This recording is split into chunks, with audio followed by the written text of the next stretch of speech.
Although the Jack the Ripper murders occurred in the autumn of 1888, combing through the newspaper reports of inquests into the deaths of women in the area in the months and years prior to their onset, you come across several wherein the stories of those who had died, be it by violence or natural causes, bore chilling similarities to those of at least some of the Whitechapel murders victims. One such case was reported by the East London Observer in its edition of Saturday the 11th of September, 1886. On Wednesday morning, Mr. George Collier, Deputy Coroner for East Middlesex, held an inquest at the Weaver's Arms Tavern, Baker's Row, on the body of Ellen Maria Allen, aged 30, a widow and an unfortunate. Mary Ann White, the mother of the deceased, said that she saw the deceased on the 19th of June at White's Row, where she was living. She was then in her usual health.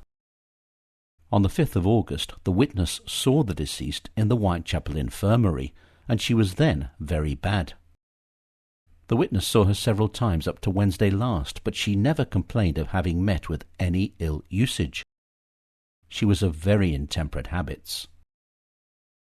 Alice Ellison, deputy of a common lodging-house, White's Row, said that the deceased had been lodging with her for the last 18 months. A short time back she complained of being knocked about by a man whom she did not know. The deceased was of very intemperate habits, and when she complained of being knocked about, she was not sober.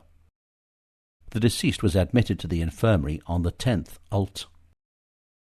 Laura Stacey, a nurse at the Whitechapel Infirmary, said that the deceased was admitted on the 10th ult in a very destitute condition.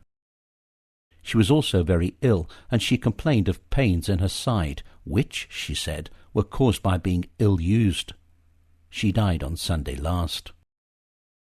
Dr. D. W. Whitfield, assistant medical officer at the infirmary, said that when the deceased was admitted, she was suffering from difficulty in breathing.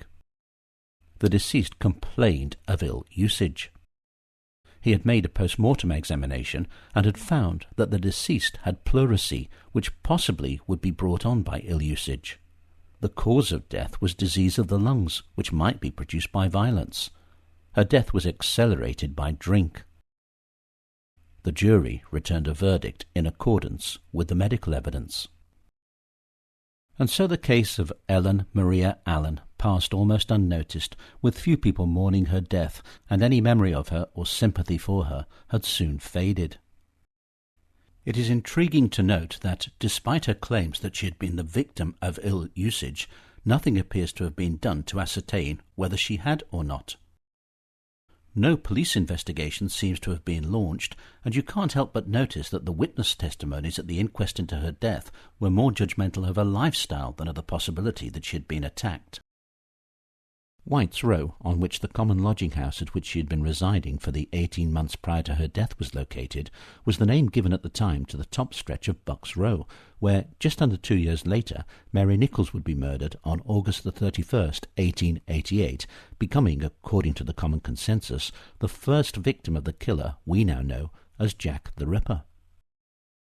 In addition, Ellen Allen's case bears similarities to that of Annie Millward, who in February 1888 was admitted to the Whitechapel Workhouse Infirmary, suffering from stab wounds to her legs and to the lower part of her abdomen.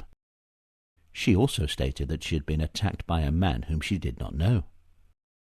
Like Ellen Maria Allen, Annie Millward also survived the attack, only to die a short while later at the Whitechapel Union Workhouse on South Grove.